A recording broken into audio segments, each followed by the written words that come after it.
child left behind, said daddy next in line. Flesh should attain it, yeah, I say it for the second time. Reppin' time, R.I.P. J. Pesci. Head cap, any move can't. Yo, you are now tapped into the Hoop Nerd Podcast. This is episode 6, and this one is a doozy. All the time, our previous 5 episodes had a lot to do with individuals that are involved in the game of basketball. Not too much that we go against organizations and things of that nature, but these are a few topics I feel like that need to be said. I always talk about the game of basketball and the various pieces that come alongside the game of basketball, right? So it's various pieces, entities that come alongside the game of basketball that make it what it is today, right? Now, back in the day, high school basketball was end-all, be-all. That's where you found the gyms at, you found the players. So I'm going to start it with the playground era, transition to you playing in high school, getting recruited through your high school. Then you're able to transition to play collegiately. Your name buzzed what you did in your high school, right? Now we have a transition to AAU Basketball, which is the Amateur Athletic Union, right? So AAU Basketball has now took a strong hold on those high school student athletes to decide where will they go at successfully. I have a give and take with AAU Basketball. I feel like the exposure piece of AAU has helped a lot of individuals come a long way to be seen sometimes in places they wouldn't be seen at. Give them the opportunity to play against competition all over the world. And just to see where their competitive levels was at, right? And, you could be a kid from Philly, like I am, and go play one of the top players in California, right? Or in Oregon or in Utah and things of that nature. So being able to match your ability up with somebody of the same grade level, whether it be older and younger, bigger, smaller, being able to take your ability and match it up with individuals from all over the world to see where your skill level is at, I think it's big, right? And that's one thing I think AAU does is it helps you see which level you're at, right? It gets individuals that are like you, like size, skill level, age, grade. It's an exposure piece. So I'm big on the exposure proponent when it comes to AAU basketball, right? Huge on that. What we all know is there is a dark side to the game, right? There's 100% dark side to the game at AAU basketball. And it has a lot to do with the money component, how we have individuals who solely benefit off the game, right? They solely benefit off this game of AAU basketball. If you look at it nowadays, man, it's probably a million different AAU teams, right? A million. And that's a minimum. Like, everybody and their mama has an AAU organization, is an AAU coach, and trying to instill and get those top kids to help boost their program, right? That's just what AAU basketball has come to, right? So we are talking about the team component, right? AAU has now become an essential part for individuals' income. And I'm not against making money off of the game of basketball. But we have these mom and pop AAU teams who are popping up overnight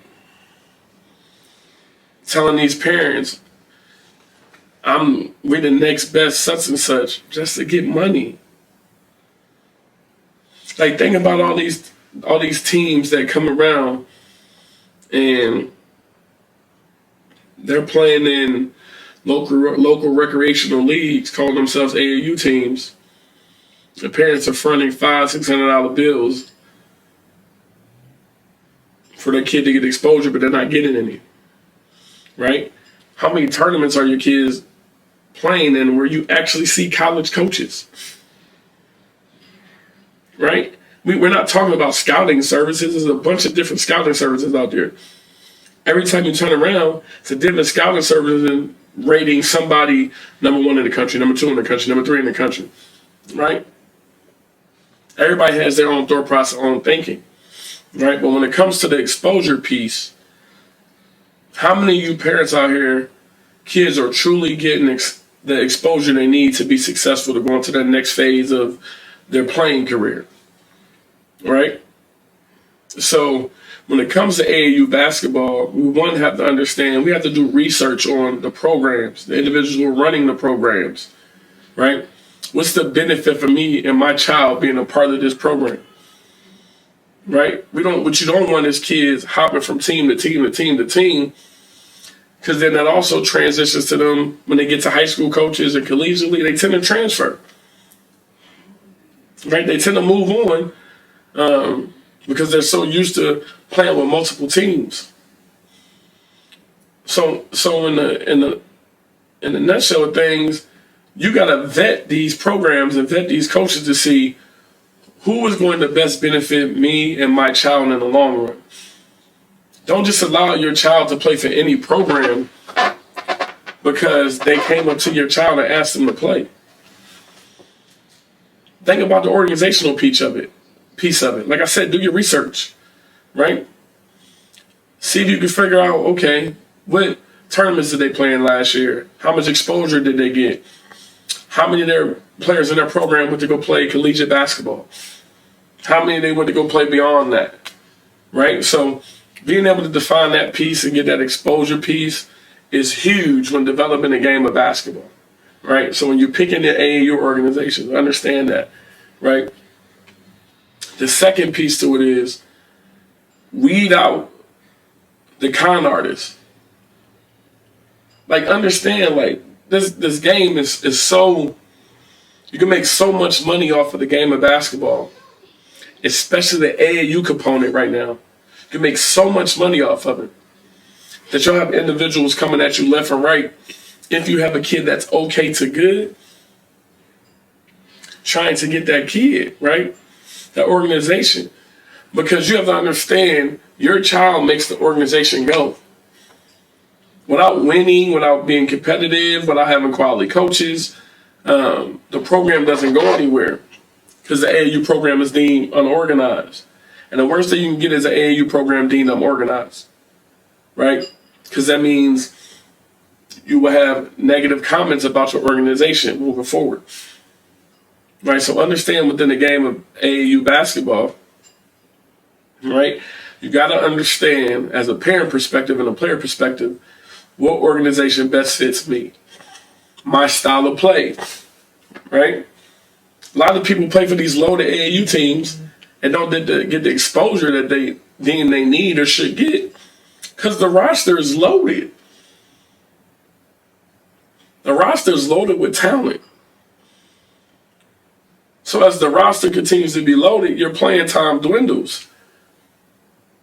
Yeah, you got the free trips, the free shoes, free 4 or 5 uniforms. But what else did you get out of it? Did you get the exposure that you intended to get?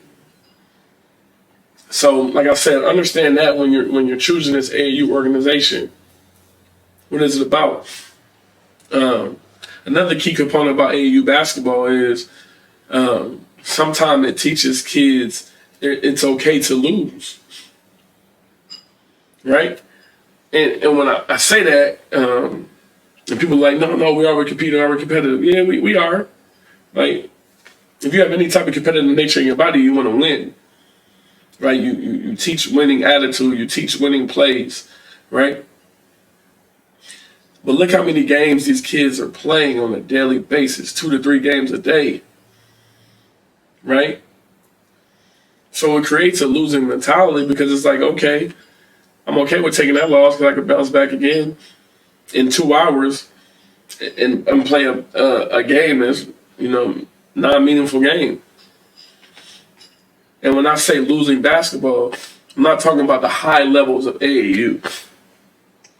The sneaker companies came and took a board. So you have your Nike, your Adidas, your Under Armour. Those individuals that just came and just just snatched the throats of AAU basketball, put a sneaker logo, stamp a sneaker logo on it, made a tournament, and now we're in a space where they have their top teams, right?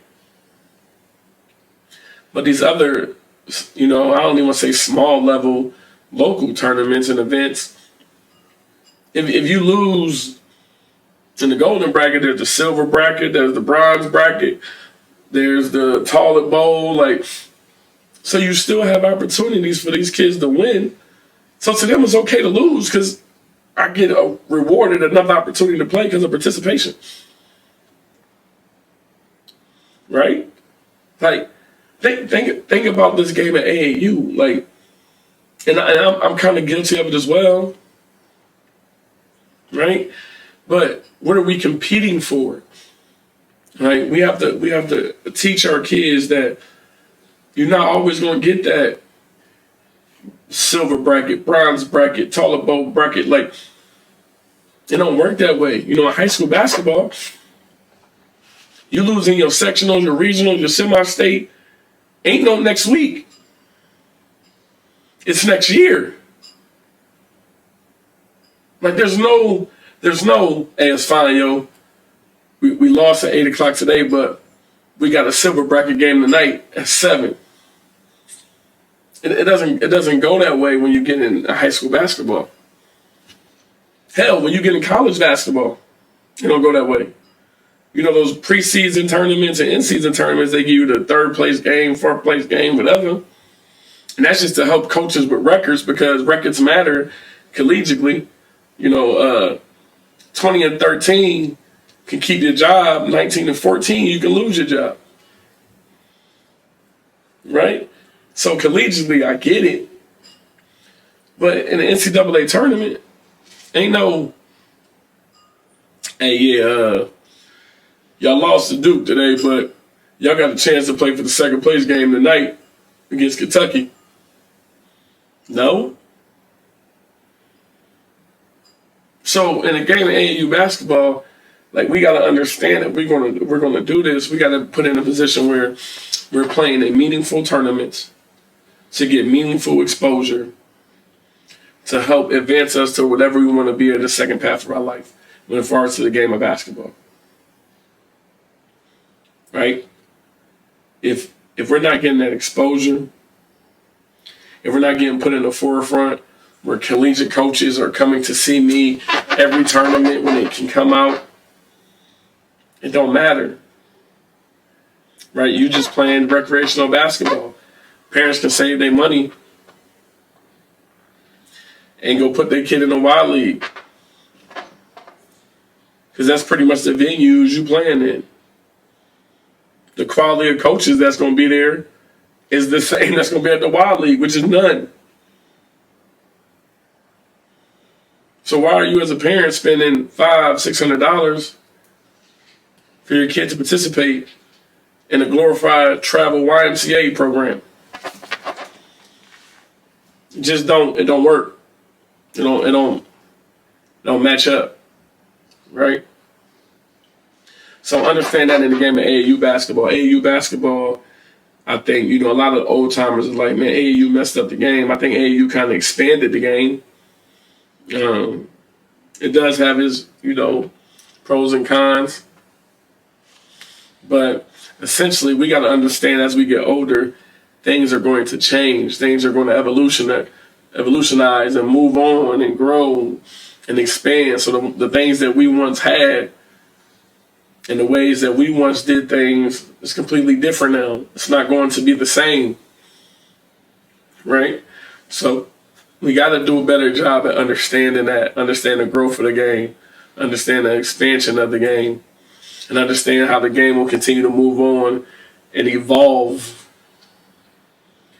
through every aspect of life, right?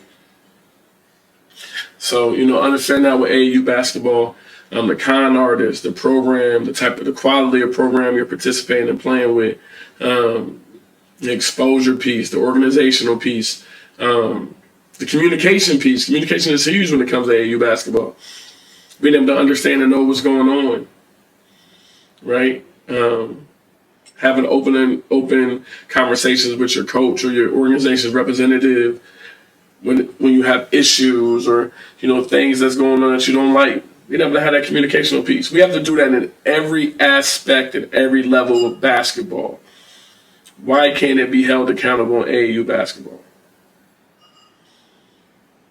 Right? Why can't it?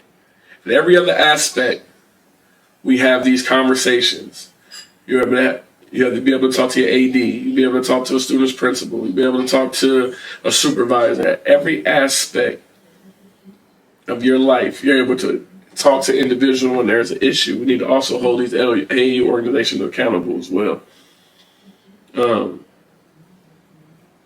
So yeah, man, it's just AAU basketball is growing. It has taken over the high school basketball importance. Like, let's just look at it. Like, I don't know if some of you guys that listen have been recruited before, but college coaches now contact your AAU program before they contact your high school coach. And the only reason they contact your high school coach is out of courtesy. Right? But they contact your AAU programs first. So look who has more of importance nowadays when it comes to your child's development and recruitment. It's the individual that you spend with 2.5 to 3 months out the year. You're with your high school coach 6-7 months out the year. But this individual that you're with in the summer months, from April to August, and you take June off because June is moratorium. For June is only for the high school. So you go April, May, July, beginning of August, and then you're back with your high school coach. But your AAU coach has a significance of more importance than what your high school coach has nowadays. Right? So just being able to understand that and understand the importance of that they hold as far as your AAU organization, we have to do a better job at choosing the organization that's best for me and my child. That's going to help them be successful and improve in the game of basketball, become young men and women in the game of life. Right? And then understanding that, so as we transition from the AAU basketball, as your child continues to develop and become a better player, he or she, here come the hoop groupies. Okay? And people like the hoop groupies. I'm like, yeah, the hoop groupies. Have you ever been good at any capacity? Right? If you have any inkling of talent, you have these grown men and women that struggle alongside of you and base their worth off your success. Like, listen to that. Their worth is based off how successful you are on the court in the game of basketball. Right? I work a lot of basketball camps. Right? Work a lot of basketball camps. And I'll never forget, I did a MSHTV, the little middle school, high school TV, top 3rd to 9th graders in the country. Just overall, a camp is an exposure camp. It's essentially what it is, right? Exposure camp. So I'm coaching this camp, and then one of the rules they have in the camp was each coach will be designated a court, right? So you get this paperwork, and it says, hey, Coach Perry, you're on court 3 from 9 to 12, right? You will stay on court 3. Each team rotates their court, right? So understand this.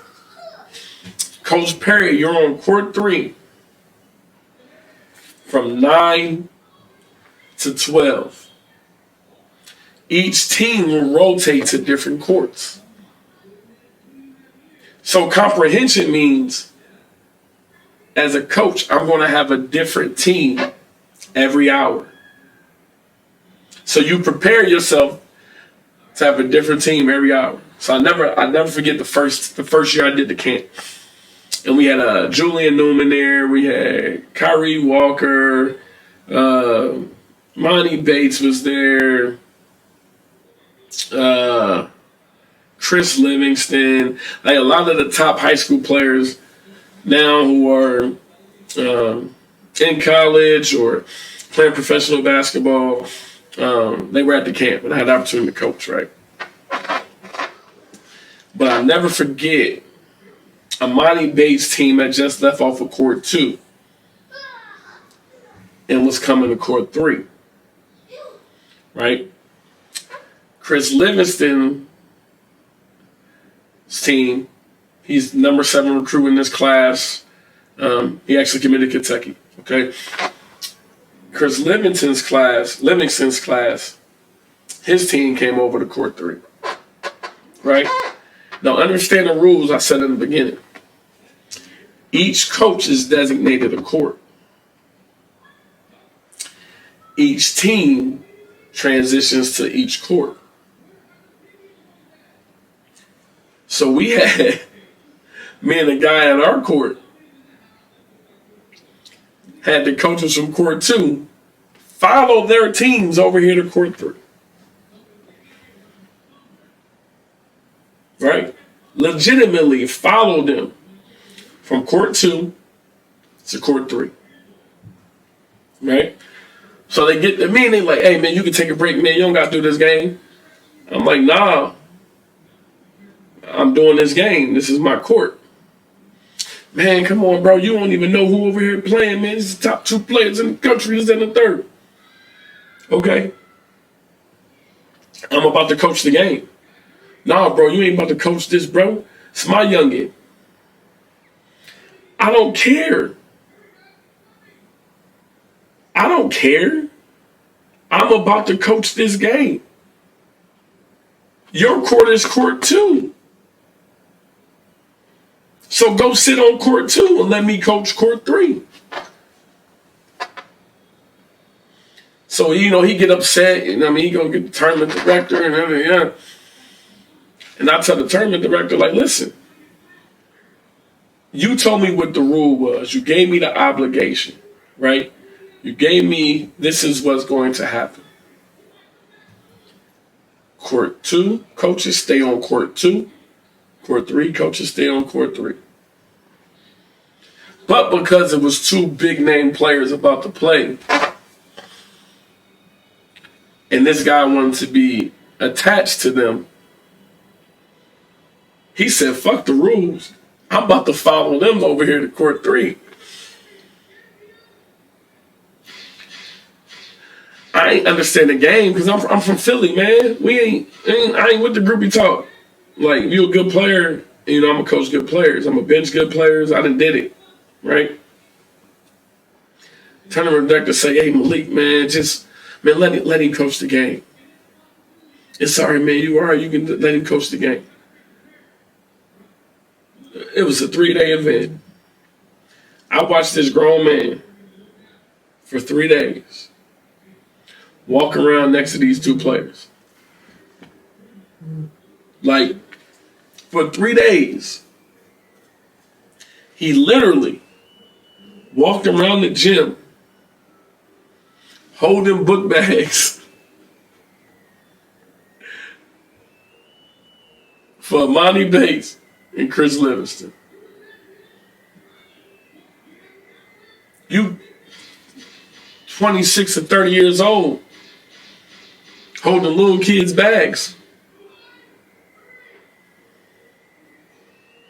Like, you 26 or 30 years old chasing around a little kid like a fan because of what their name is. You a groupie, bro.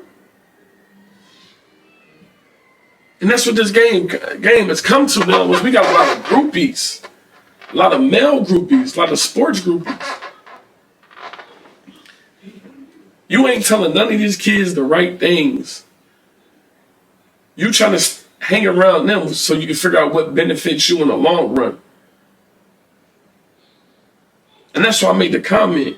These groups are trying to benefit off of your worth. You as the player are the valuable piece in this entire equation. Don't allow these stragglers to come around and hang around and do X, Y, and Z for you, because with the hopes of when you make it, hey, we was here. We was here. Hey, remember I was at that camp that day, boy, and I carried your book bag, gave you some pizza. That's what they do. And that's what they are. They groupies. They trying to benefit off your worth. Like these hoop groupies we gotta find a way to pluck them out of our community. In the game of basketball, we a community, right? So we gotta find a way to take these hoop groupies and pluck their ass out the community. You ain't wanted here. We don't need you here.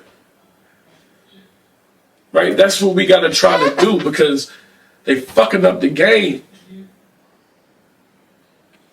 And when I say they fucking up the game, I mean it in the sense of now they fucking up you as a player. Because in your mind, these young players, when they got groupies, they think they already made it.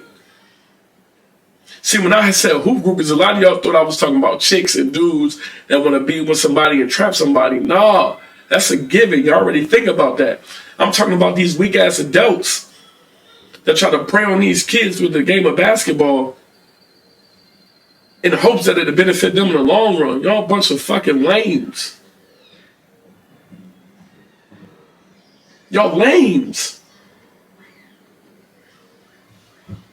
Because you can't develop, or because you have shortcomings as a man or as a woman, that you gotta define your success based off of 16, 17, 18, 19-year-old kid, you a fucking lame.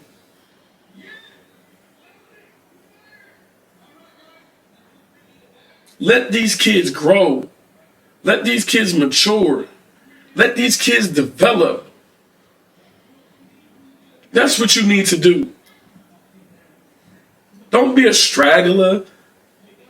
Don't sit there and try to be a hang-arounder or hang on. Because you don't know what success is. You can't define success. Because as a man, you don't got no nuts. As a woman, you can't hang on your own. You only relevant based off the person that you with. You a fucking lame.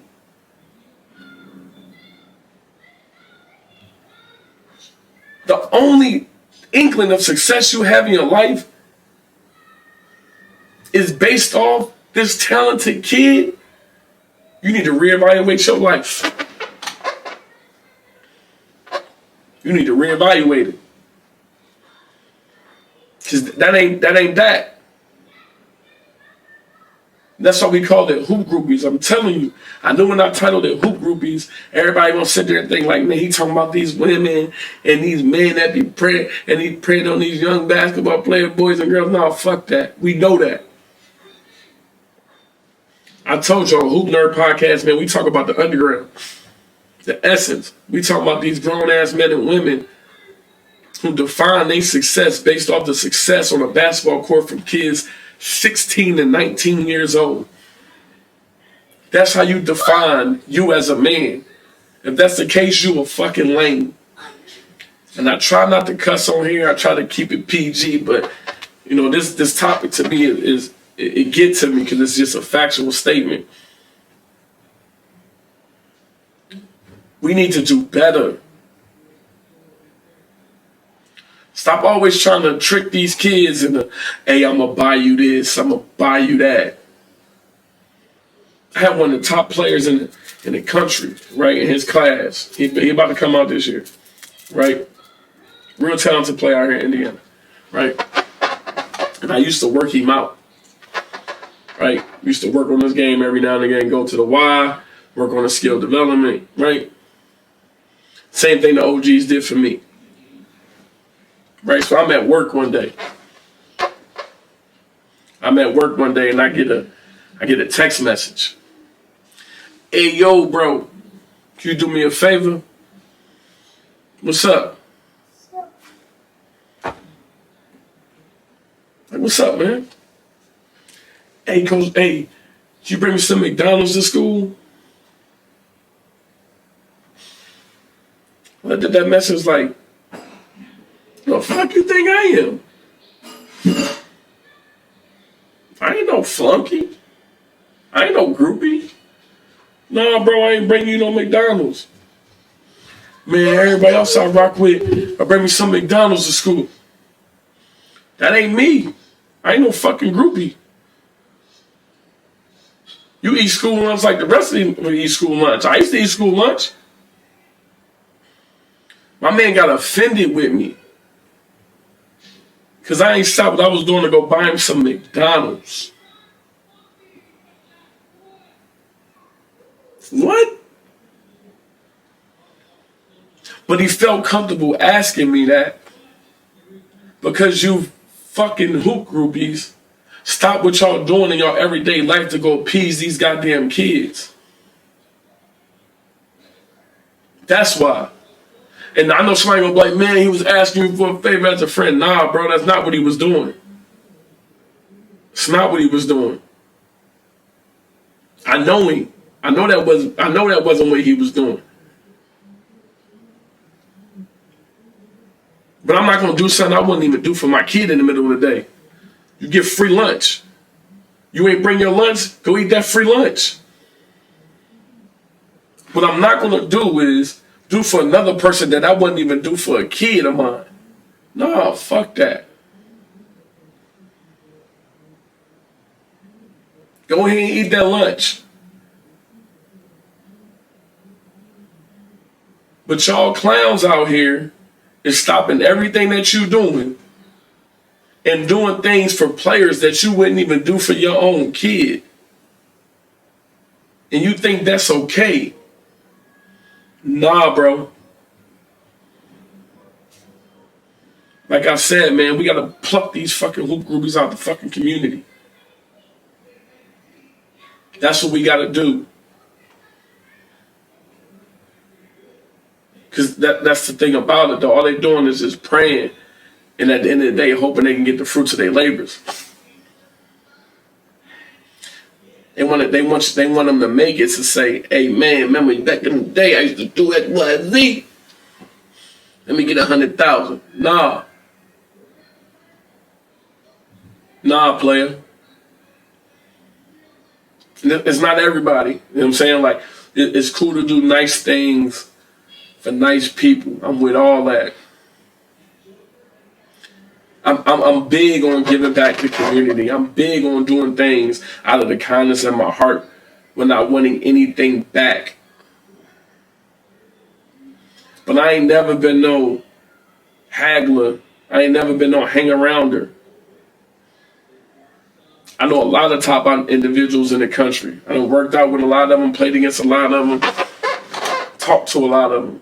I ain't no fucking groupie. I ain't never been. I don't define my success by how talented you are. Now, how many kids I done coached that played collegiate basketball?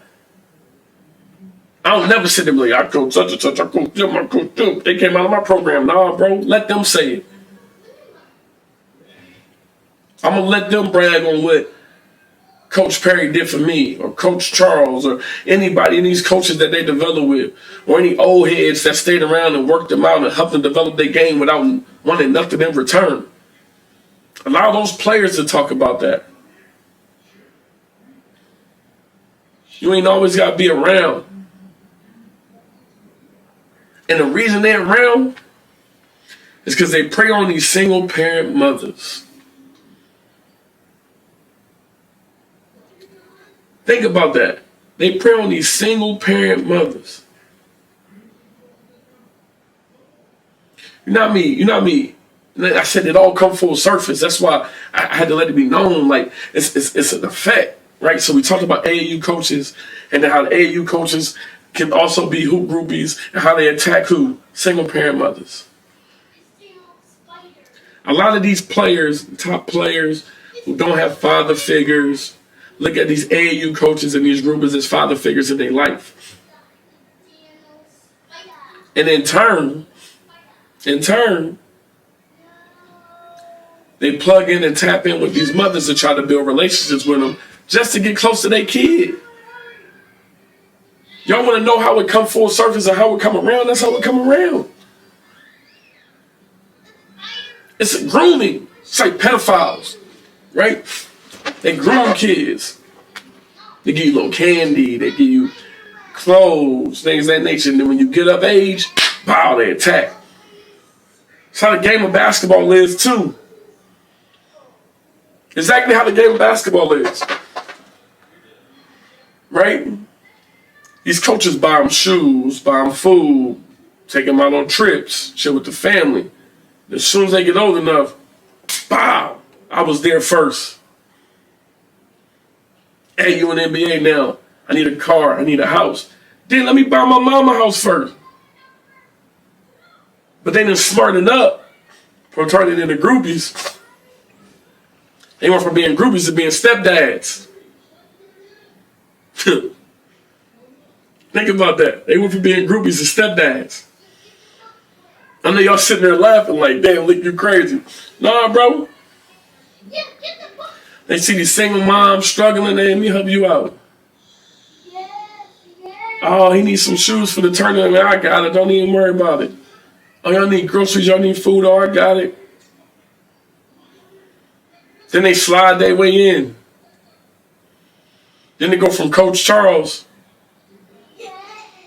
to my mom boyfriend Charles, to my mom fiance Charles, to my mom husband Charles. Now Charles set for life. Same thing with Charles on the women's side. Lil Candace got game. McDonald's All-American potential. Going to UConn. WNBA. I went from Coach Charles to boyfriend Charles to fiance Charles to husband Charles. I'm set for life. Like they scheme. They scheme. They scheme their way in to finally get an end result. It's a payday. It's a payday. Some of these dudes don't really like these moms and dads. Y'all crazy? You ever sit there and turn and be like, damn, how they get together? One of my real close friends was dating a woman that was very wealthy, came from a very wealthy background, right? Very wealthy background. He one of my friends. He from the crib. He from Philly. All right. And he talked about like, damn, like she got money. Her parents got this. Her parents got that. And my man asked her. He asked her to marry her. He asked her to marry him. She said yes. So I asked him a question. I said, damn, do you love her? He said, shit, I could grow to love her. I said, huh? He said, shit, she got money. I can grow to love her. I can grow to love anything. She got money. He said, but shit, she do for me. She got money. I ain't got to worry about nothing. I'm set for life. That's exactly how these AAU dudes is. These groupies, these coaches. They look at it like, damn, I'm set for life. That's how they look at things. That's exactly how they look at things. Y'all think they looking at this mom like, damn, she bad? No, they ain't looking at it like that. There's a couple bad ones out there probably. But they sitting there looking like, shit, little homie got a chance to be special. Little homie got a chance. So since he got a chance to be special, we got to do what we got to do.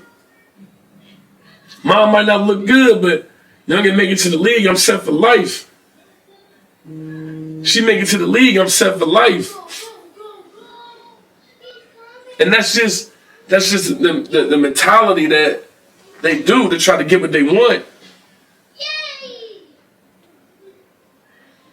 So single parents, you got to be aware of these stragglers, these hang-arounders, these individuals that just want to be around because of what your child can do for them.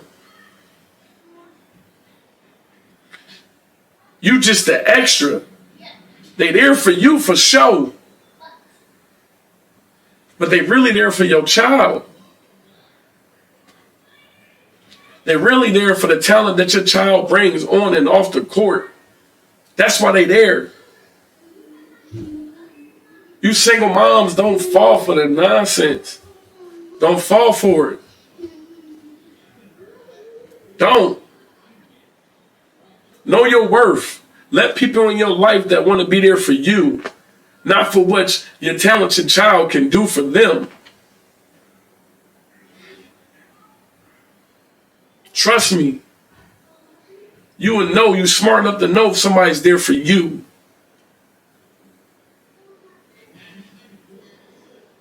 But that's it, man. Hoop Nerd Podcast. This was a deep one. This was a serious one, man, because AAU season is upon us. AAU season is definitely here.